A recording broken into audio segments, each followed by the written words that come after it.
Esselamu Aleyküm ve Rahmetullah. Euzu billahi mineşşeytanirracim. Bismillahirrahmanirrahim.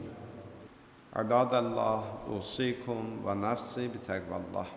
Aziz mühterem müminler, günlerin seyyidi Cüm'e günündə, məkanların alisi Allah evində, əvvəla özümü və sizləri İlahi təqvaya riayət eləməyə dəvət edirəm. Allah mütəal bizləri təqvalı yaşamaqda müvəffəq eləsin inşallah. Artıq dünən axşam Səfər ayı sona yetdi və bu günləri Rəbiyəl əvvəl ayının ilk günüdür. Rəbiyəl əvvəl ayı bir çox əlamətdar hadisələrlə yadda qalıb. Onlardan biri budur ki, Rəbiyəl əvvəl ayının ilk günündə əziz Peyğəmbərimizin dəfn olunduğu gündür. Səfərin 28-də Peyğəmbərimiz rihlət eləmişdisə, bəzi rəvayətlərə görə 3 gün sonra onun dəfn mərasimi baş tutmuşdur. İkinci bir tarix Rəbiyəl əvvəl ayının ilk günü İslamda çox məşhur bir hadisədir. Peyğəmbərimizin hicrəti ilə bağlı bir məsələdir ki, əziz Peyğəmbərimiz bugünkü gündə hicrət eləmişdi Məkkədən və Mədinəyə və bu gecə tarixdə Leylətül Məbit adı ilə məşhurdur. Yəni, bu gecə ki, Peyğəmbər Məkkəni tərk eləyirdi və müşrik qəbilə başçıları yığılıb toplantı keçirdib qərar almışlar ki, əziz Peyğəmbəri öldürsünlər və bununla da bu ilahi dini öz düşüncələrində sona yetirsinlər. Cəbrailin vasitəsilə Peyğəmbərimizə vəhy olundu ki, sən Məkkəni tərk eləməlisən və düşmənlərin biraz başı qarışsın deyə öz yerində Peyğəmbər bir nəfər düşmənlər elə zənn eləsinlər ki, Peyğəmbərdir, biraz yubansınlar ta Peyğəmbər Məkkəni tərk eləyə bilsin.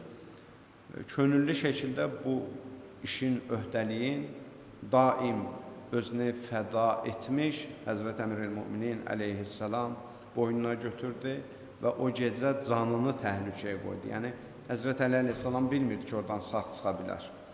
Peyğəmbərimizin yerində yatdı və əlbəttə ki, Allah Cəbrail və Mikailə əmr elədi ki, onu qoruyun və nəticə etibarı ilə ayə gəldi. O insanlar ki, canlarını Allaha əlbəttə satarlar. Həzrət Əli əleyhissalamın barəsində gəlmiş bir ayə idi. Bugün həmin gündür ki, Həzrət Əli əleyhissalam öz canını fəda elədi Allah yolunda, Allah Rəsulunun yolunda, dinin yolunda öz həyatını təhlükəyə atdı və bununla da Peyğəmbərimizin həyatını qurdu. Bu ayın 3-də, Rəbiyəl əvvəl ayının 3-də Kəbənin Yəzid tərəfindən yandırıldığı bir tarixdir. Yəni, İslamın üz qarası tarixlərindən biridir ki, onlar ki, Muaviyyəni, Yezidi hər dəfə müdafiə eləməyə çalışırlar. Tarixin bu səhifələrini gərək unutmasınlar ki, Yezid, bəzən deyirlər ki, İmam Hüseyin əleyhissalam da indi xəlifəyə qarşı çıxmışdı, ona görə Yezid də da çarə qalmamışdı, bu işi görmüşdü. Yaxşı, Kəbə evini eləmişdi. Allahın müqəddəs beytinə belə bu hörmətsizlik eləmişdi. Allahın müqəddəs beytini yandırmışdı və həmin tarixdir Rəbiyəl əvvəl ayının 3-də. Rəbiyəl əvvəl ayının 5-i İmam Hüseyin əleyhissalamın qızı xanım Səkinənin vəfat tarixidir və 8 Rəbiyəl əvvəl 11-ci imamımız İmam Həsən Əskəri əleyhissalamın şəhadət günüdür. Və bu ay əlamətdar bir tarixi var, o da əziz Peyğəmbərimizin mövludu, bəşəri öz nuru ilə nurlandırdığı bir tarixdir. Rəbiyəl əvvəl ayının 12-si və 17-si 2 tarix var, ona görə bu tarixlər elə vəhdət günləri kimi qeyd olunur və inşallah ki, zaman yetişdikcə Peyğəmbərimizin də mövlud məclisi inşallah məscidimizdə bərpa olunar və qeyd olunar. Dünənləri Səfər ayının sonuncu günü İmam Rıza əleyhissalamın şəhadət günü idi. Əlbəttə, məclisimiz olmuşdu, amma mən bu günləri bir dənə İmam Rıza əleyhissalamdan istəyirəm hədis oxuyum ki, biz üçün faydası olsun, qəlblərimizdə bir nuraniyyət olsun. Həzrət İmam Rıza əleyhissalamdan soruşdular ki, Allahın ən yaxşı bəndəsi kimdir? Doğrudan hər birimiz üçün düşündürücü bir sualdır da. Allahın ən yaxşı bəndəsi görəsən kimdir? Daha çox namaz qılan, daha çox oruç tutan, daha çox zikr eləyən, daha çox ziyarətə gedən. Kimdir Allahın yanında ən yaxşı bəndə? İmam Rıza əleyhissalam buyurdu ki, Allahın yanında ən sevimli bəndə bu 5 nəfərdir. Bu 5 nəfəri Allah çox istəyir. Hər kimdə bu xüsusiyyətlər olsa.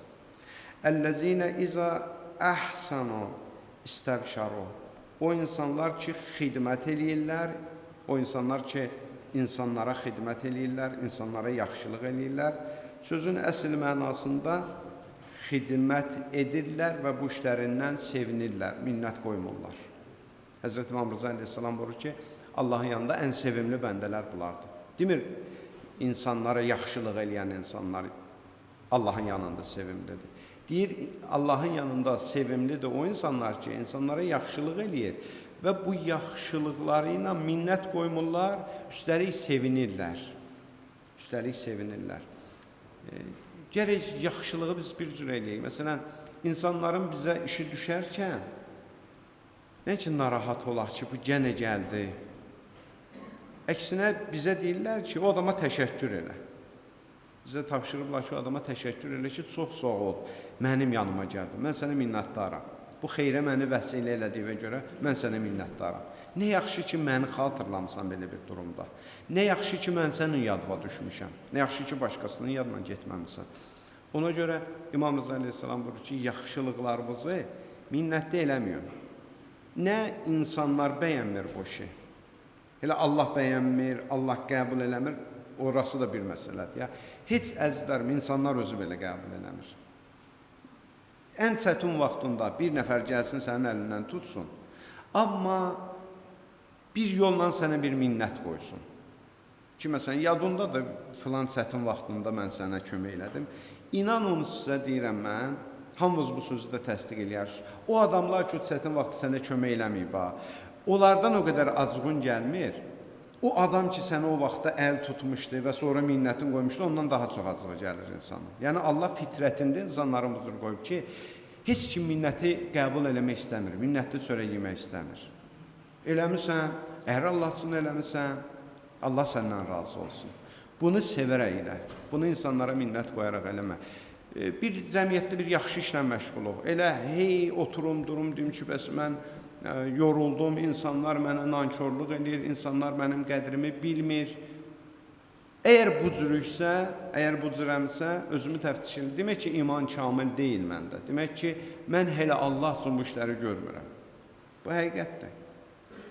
İnsanlar mənim qədrimi bilsin, məhər insanlar Peyğəmbərin qədrini bildi. Məhər insanlar imamların qədrini bildi. Zaten mənim də qədrimi bilməyəcəklər, sənin də qədrini bilməyəcəklər. Bütün malıvı, sərvətvi Allah yolunda xərcləyəcəksən, yenə sənə təşəkkür eləmək. Heç kimin əslində acizdir insan təşəkkür eləmək. Düzdür, insanın da boynunun borcudur, yaxşılıq eləyən insanlara bir ehtiram eləsin, onların qədrini bilsin, qədirdan olsunlar. Onların yaxşılıqlarını unutmasınlar. 10 dəfə mənə əl tutmuşdu, indi bir dəfə acıqlı vaxtında mənə acı cavab verdi. Vallah bu cürük, çoxumuz bu cürük. O 10 dəfə yaxşılığını silib atırıq, bir dəfə o acı cavab verdiyindən sonra deyirik ki, yox, bu da yaxşı adam deyilmiş. Niyə yaxşı adam deyilmiş? Bir dəfə acı cavab verdi də. Ona görə İmam Rıza əleyhissalam buyurur ki, Allahın yanında ən yaxşı insanlar o insanlardır ki, Əl-ləzinə izə əhsanu istəbşaru. Onlara zaman ki, yaxşı iş görürlər, minnət qoymurlar, əziyyət vermirlər, narahat eləmirlər tərəfi öz elədikləri yaxşılıqlara görə. İkincisinin Həzrət buyurur və izə əs-sa'u istəğfəru. Elə ki, günah elədilər, tez tövbə eləyirlər. Əziz qardaşlarım, xüsusən cavan qardaşlarım, bəndədən günah görsənə bilər, bəndə xətasız olmur. Amma sizdən, özümdən, hamımıza tövsiyəm budur ki, çalışaq günah eləyəndə günahımıza bir bəraət axtarmayaq. Bu çox təhlükəlidir. Bu insanın həyatını bədbəxt eləyən amillərdən biridir. Tez günahımıza bəraət axtarmayaq. Çünki mən filan işi gördüm, filan səbəbim var da, səbəb axtarma, tez istiğfar elə. Hədislərimizdə keçir ki, bəndə günah eləyəndə, bu Allahın lütfüdür, 7 saat müddətində Allah mələklərinə əmr eləyir ki, elə yazmayın, bəlkə bəndən peşman oldu. O 7 saat biz üçün təvazukarlıq fürsəti qoyub Allah. Yəni o 7 saatda mən peşman olum.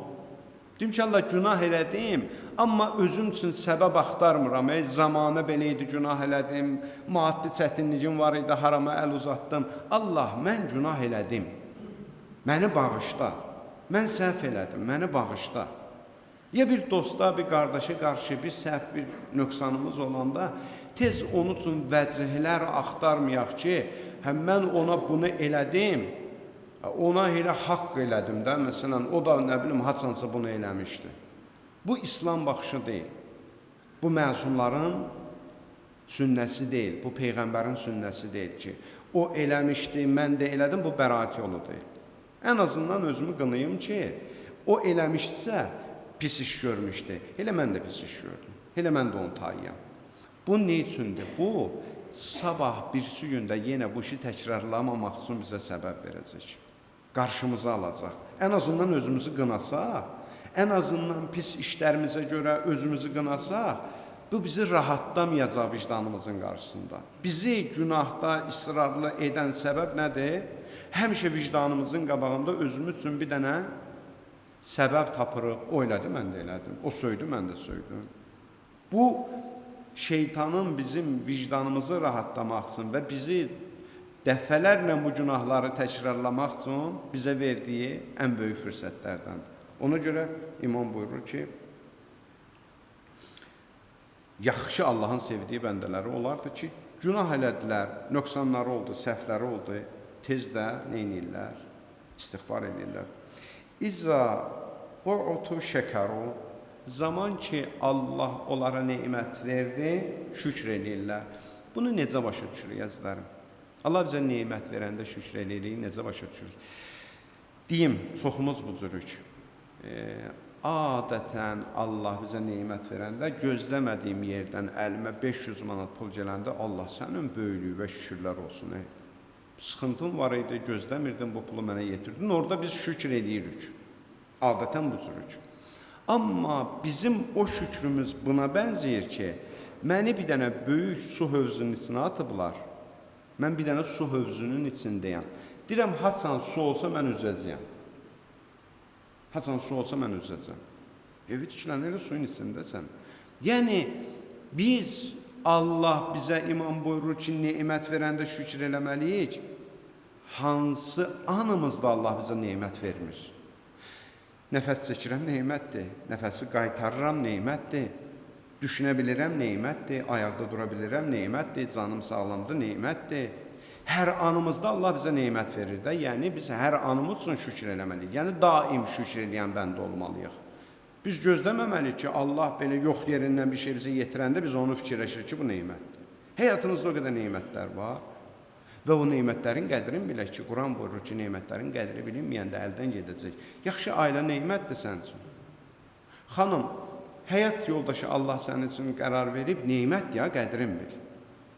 Onun acı sözünü qəbul eləyə bilmirsənsə, o nemətdir ya. Allah onun acı sözünü qəbul eləyə bilmirsənsə, sabah başqalarının daha ağır sözlərini qəbul etməyi sən məcbur edir. Yaxşı dost verib Allah sənə. Niyə dostluğun qədrini bilmirsən ki? Haçan biləcəksən ki, o dostun qədri? Allah sənə nemət verib də. Bir dənə mömin dostun var ki, sən günah eləyəndə üstüvə qışqırır. Niyə narahat olursan ki? Bizim xoşumuz gəlmir bizi danlayan dostlardan. Bizim xoşumuz gəlir bütün işimizə pəhpəh deyən dostlardan. Mən oturum lağlağa danışım, o da mənə qulaq asın, o cür dostları qucaqlayırıq, öpürük. O dost ki, hey, məsələn, üstümə hər günah eləyəndə, hər səhv eləyəndə acıqlanır, yavaş-yavaş uzaqlaşıram ondan. Bu neymət idi. Bu cür dost mənim üçün neymət idi. Bu cür dost mənim axirətimi xilas edəcəkdi, əgər qədrini bilsəydim. Bunlar neymətdir. Bunun üçün Allaha şükür edəyək. Oturaq gözləyək ki, Allah haçanları bir dənə məni üçün bir böyük bir pul göndərəcək, mən də onda şükür edəcəm, Allah mənə nemət göndərdi. Allah hər anımızda bizə nemət göndərir. Ardıca imam buyurdu, dördüncü, Allahın sevdiyi bəndələr və iza ibtəlo səbəro. Elə ki, Allah ona bir bəla göndərdi, bir çətinlik göndərdi, bir sıxıntı göndərdi. Neyniyər? Tez o adam səbr eləyər. Tez ası olmaz.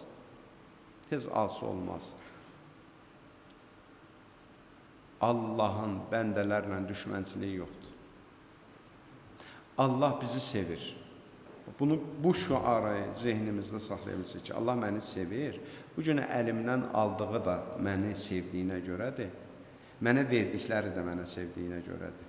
Mən bunu bilsəm, necə o körpə uşaqların əlindən biz kibriti alanda onlar ağlayıraq, çünki ağılları kəsmir də.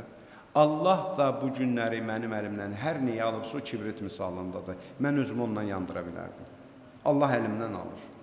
Bəla verir Allah bəzi insana. İndi çoxlu səbəbləri var, mövzumuz oldu. Amma insan səbr eləməli ki, Allah sənin bir hikmətin var, sən səbəbsiz bir iş görmürsən, sən məni sevirsən.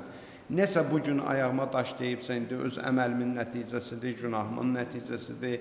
Allah məni sınağa çəkirsən, Allah məni məqam vermək istəyirsən, günahlarımı bağışlamaq istəyirsən. Hər nədirsə bir səbəbi var, ona görə səbr eləyir bu cür insanlar. Və iza qazibu afav. Və beşincisi, İmam Rıza Aleyhisselam buyurur ki, Allahın sevimli bəndələrinin nümunələrindən biri də budur ki, qəzəbləndiyi halda bağışlamağa bacarır. Qəzəbləndiyi halda bağışlamağa bacarır. Hirslənmişdim, mənə haqsızlıq eləmişdim, mən də hirslənmişdim. Həmin anda bağışlamağa bacaran insan İmam Rıza Aleyhisselam buyurur ki, nədir? Allahın sevimli bəndəsidir. Mənə axı haqsızlıq olundu. Deyir ki, elə biz orada səni sınıyırıq. O haqsızlıq eləyən öz hesab kitabı var. Səni orada hesab kitaba çəkirik biz ki, sən orada bağışlamağı bacarırsanmı? Yaxşı da qışqırdın, bağırdın, içvin, hirsin tökdün, yaxşı. Sakitləşə bildin ondan sonra. Ondan sonra keçə bildin o mövzunun üstündən, yoxsa elə ipin ucundan tutdun, getdin ucuzluğa. Elə oturdun, durdun bu mövzunun barəsində danışdın. Ona görə imam, baxın, hansı səbəbləri saydı. Yenə deyirəm, bir dəfə namazdan, bir dəfə orucdan danışmadı. Allahın sevimli bəndələri çox namaz qılanlardır. Mən demirəm, Allah çox namaz qılmayanları sevmir. Allah namaz qılan bəndələri sevir, oruçdan bəndələri sevir, zikr eləyən bəndələri sevir, səxavətli bəndələri sevir. Amma Allah üçün ən, belə deyək, əsas meyarlar nədir? Cəmiyyətin islahıdır və bu səbəblər cəmiyyətin islahının səbəbləridir. Allah istəyir ki, biz belə bir cəmiyyətdə yaşayaq ki, bu cür cəmiyyətlə Allah bizi görmək istəyir. O minnətsiz yardımlaşma, minnətsiz bir-birinə dəstək olmaq ki, onun da bir dənə nümunəsi əlbəttə Ərbəin ziyarətidir ki, Allah o nümunəni bizə göstərir ki, insanlar bir-birinə minnət qoymadan, yorulmadan, sifət eləmədən, acıqlanmadan bir-birinə yaxşılıq eləməyi bacarırlar. Allah deyir ki, mən sizə 10 günlük belə bir nümunə göstərirəm, amma istəmirəm müsəlmanlar 10 günlə keçinsinlər, mən istəyirəm 365 günlük cür olsun. Bir-birinizdən bu cür yaşaya bilərsiniz, bir-birinizdən bu cür keçinə bilərsiniz. Bu halda yaşaya bilsək, Allah istəyən cəmiyyət formalaşır və o zaman hüccətin zuhuru tezləşə bilər. Allahın verək izzətinə, cəlalına, əzəmətinə. Allah mütəal Həzrət Hüccətin zuhurun təcil eləsin inşallah. Bismillahirrahmanirrahim. Qul huvallahu əhəd, Allahu-s-samad. Ləm yəlid və ləm yulad və ləm yəkun ləhu kufuvan əhəd. Sadaqallahul aliyyul azim. Allahümmə salli ala Muhammed və ali Muhammed. Allahümmə salli ala Muhammed və ali Muhammed. Allahümmə salli ala Muhammed və ali Muhammed. أعوذ بالله من الشيطان الرجيم بسم الله الرحمن الرحيم الحمد والصلاة لله رب العالمين والعاقبة للتقوى واليقين والصلاة والسلام على أشرف الأنبياء والمرسلين حبيبنا وحبيب إله العالمين أبي القاسم محمد صلى الله عليه وآله وسلم وعلى أهل بيته الطيبين الطاهرين المعصومين ولعنة الله على أعدائهم أجمعين من الآن إلى قيام يوم الدين رب اشرح لي صدري ويسر لي أمري واحلل عقدة من لساني يفقه قولي صدق الله العلي العظيم İbadallah, usikum və nəfsi bitəqvallah.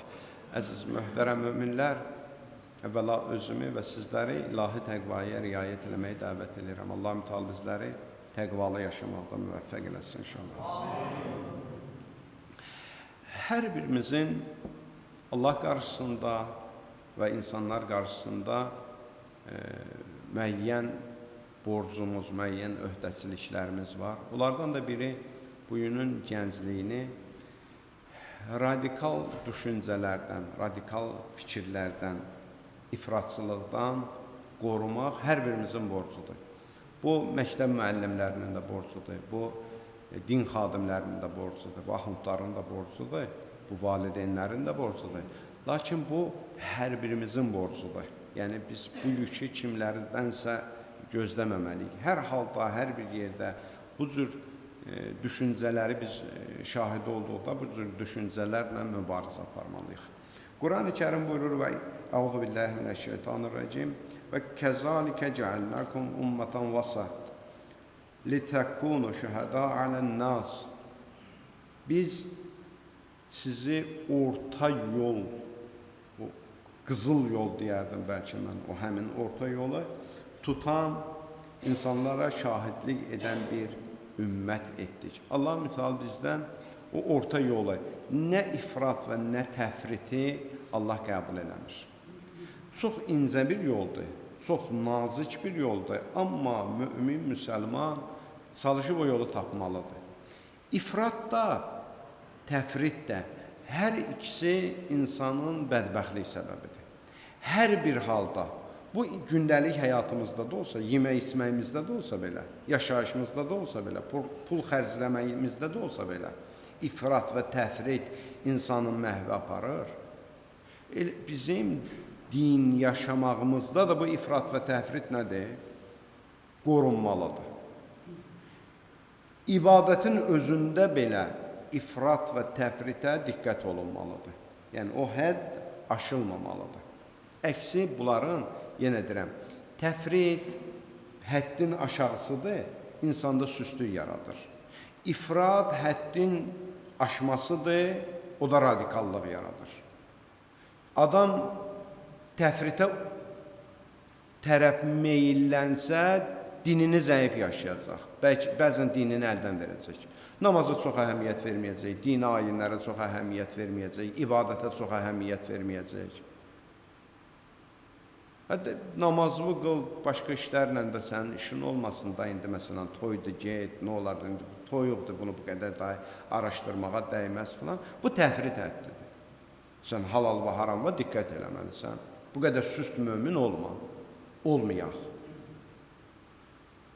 Bu təfritdir. Bunu da hər kim təbliğ eləyirsə, bu da yanlış bir təbliğdir ki, insanlar dininə çox əhəmiyyət verməsin. Qəlbin təmiz olsun, Allaha bağlı olsun. İndi elə namaz da qıl. Nə olar balamsan, icab da örtməsin, nə olar? Olmaz. Olmaz əzizim. Allahın vacib əmridir. Eyni zamanda gəlib ifrata da yuvarlananda. İfrat da nədir? Yalnız mənim qənaətimə gəldiyim bir fikri və yaxud kimlərinsə mənə təlqin etdiyi bir fikri yalnız və yalnız doğru bir fikir qəbul eləmək. Yəni, düşünürəm ki, mən bu cür bilirəm, mən bu cür baxıram, mən bu cür görürəmsə, bundan düz fikir ola bilməz. Bütün fikirlər yanlışdır, bütün fikirlər batildir. Bu, ən böyük radikallıqdır əslində. İnsanların fikirlərini dinləməyi bacar. Ola bilər, mən bu qənaətə gəlmişəm ki, su insana ziyandır. Amma bu mənim qənaətimdir. Vəhy-i münzəl ki, deyil. Bu günləri mömin cəmiyyətin ən böyük problemlərindən də biri budur ki, biz öz qənaətimizi, öz fikrimizi vəhy-i münzəl kimi qəbul edirik. Elə bilirik ki, elə Allah gəlib birbaşa mənim qulağıma deyib ki, İmran, bu din bu cürdür. Heç ola bilməz ki, mən bunu səhv başa düşmüşəm. Və yaxud bu vaxta qədər o qədər məsələlər olub ki, 10 il mən bu düşüncədə olmuşam, 10 ildən sonra başa düşmüşəm ki, mən yanlış düşüncədə olmuşam. Həyatınızda belə bir şey olmuyor. Ola bilər bu gün də düşündüyün 10 ildən sonra yanlış düşüncə olduğuna qənaətinə gələsən. Ona görə insanları bu fikirlərə görə ittiham eləmək, insanları linc eləmək, insanları belə dindən çıxmış kimi görmək, bu bir radikallıqdır, bu bir ifratdır. Mənim fikrim bu cürdür, mən belə düşünürəm. Mümkün də ola bilər, sən də haqlı olmuş olarsan. Oturub müzakirə də eləyə bilərik bu mövzuda. Fikirlərimizi bölüşə bilərik bu mövzuda. Amma bir dənə sərhəd, bir dənə divar çəkmək insanlarla öz aramızda ki, yox, mən din yaşayıram, bütün insanlar dindən kənardır. Radikallıq elə bu da öyle, ələ silah alıb gedib günahsız insanları öldürmək. Bu radikalizmdir, bu terrorizmdir, bu başqa məsələdir. Bu ekstremizmdir, bu da radikallıqdan doğub və bu günləri baş kəsən, qan tökən insanlar var ha, onların təməli bu cür məsələlərdən başlayıb. O fikirləşib ki, gedib imamın ziyarətində əl açıb imamın xatirinə Allahdan bir şey istəyən müşrikdir, ona müşrikin damğasını vurub, sonra gəlib şəriətdə müşrikin həddlərini ona tətbiq edib, sonra rahat-rahatlı başını kəsib. Əvvəldən başlasan olmayıb ki. Buradan başlamışdı da. Sən mümin, mən mümində bu günləri öz düşüncəmi bu cürünə formalaşdırsam, sabah mən də elə dindar qardaşımın, elə başqa din, başqa məzhəblə işim yoxdur. Elə öz dindar qardaşımın başını kəsəcəyəm. Və bu günləri artıq bir həddə gəlib çatmışıq ki, indi elə başını da kəsməsək, amma onun bütün qürurunu, heysiyyatını elə günə qoyuruq ki, başını kəsəydik, ondan yaxşıydı. Hamımız görürük sosial şəbəkələrdə dindarların bir-birinə rəğbəti, bir-birinə münasibəti. Bir dənə mövzu dini mövzudur, tarixi mövzudur, heç əqidəvi mövzudur. Bir dənə tarixi mövzudur. Bir alim deyir ki, mən bunu qəbul edirəm, bir alim deyir ki, mən qəbul eləmirəm. Möminlər iki dəstəyə bölünür, daha sonra bir-birini təkfir edirlər, bir-birini dindən çıxardırlar. İndi bu bunun düşüncəsidir, bu da bunun düşüncəsidir. Bu o alimin araşdırılmasına söykənir, bu da bu alimin araşdırılmasına söykənir də. Niyə bu bir-birimizə qanını tökməyə həddinə, abrın aparmaq həddinə, söymək həddinə qədər gətirib çıxara bilir ki, demək ki, mənim özümün içində bir radikallıq var, qəbul eləməsəm də. Yenə deyirəm, radikal elə həmişə qan tökəndir. Öz içimizdə, öz düşüncələrimizdə bu cür məsələləri müalicə eləməliyik. Mən baxmalıyam ki, niyə? Bəzən mən öz düşüncəmi hamının düşüncəsindən haqlı bilirəm. Görürsən, həqiqətən mən Allah üçün bu işləri görürəm. Bu günləri, bax, şeytanın da gördüyü işlərdən biri budur da, hamımıza gəlib qulağına elə pıçıldır ki, Allaha görə sən bunu deməlisən, əmr be mərufdur, nəhy münkerdir. İnanın əzizlərim, özümüzü təftiş eləsək, %90%imiz görəcək ki, bu Allah üçün deyil, nəfsimiz üçündür. Mən öz haqlılığımı sübut eləmək üçün vuruşurdum insanlarla, Allahın haqq sözü üçün vuruşmurdum. Nəhayətində gəlib desinlər ki, bax, gördünüz, İmran düz danışırdı. And ola Allaha, Peyğəmbər mənbərindən, Allaha and içərək, bu sözümə o qədər yəqinim var ki, 90%imiz bu cürük. Öz haqqımı, öz düz danışdığımı sübut eləmək üçün mən ayə hədis gətirirdim. Nəinki Allahın haqqını çatdırmaq üçün. Və bunun heç bir Allah yanında dəyəri yoxdur. Bu əmr bir məruf deyil, bu nəhy-i münkər deyil. Bu şəxsi təbliğatımdır. Öz haqqaniyyətimi insanlara sübut eləməkdir. Və nəticələri də ağırdır bunlar. Hər kəs düşüncəsində azaddır, düşüncəsində sərbəstdir. Mən də səhv düşünə bilərəm, sən də səhv düşünə bilərsən. Həmişə mən səhv düşünmürəm. Amma mən də səhv düşünə bilirəm. Həmişə də sən düz düşünmürsən. Sən də səhv düşünə bilirsən. Biz insanıq. Biz naqis insanlarıq. Bunu unutmamalıyıq. Mən bir alimdən bir şey oxumuşam, da o sözə görə bütün insanları təkfir edeyim, bu din deyil. Heç məsumlar ki, olar, peyğəmbərlər ki, onlara vəhy gəlirdi, tam arxain idilər sözlərində, onlar da insanlarla bu cür rəftar eləmirdi. Bir nəfər gəlmişdi, sözümü yekunlaşdıram, İmam Sadiq əleyhissalamın yanına, ateistlərdən idi. Dedi ki, mən sizinlə bəhs eləmək istəyirəm. İmam Sadiq əleyhissalam bir tələbələrindən birinə dedi ki, sən ondan bəhs elə. Bəhs elədilər o ateistlə. Biraz gördü ki, bu tələbə ondan biraz aqressiv danışır. Dedi ki, amma sənin imamın mənlə bu cür danışmadı.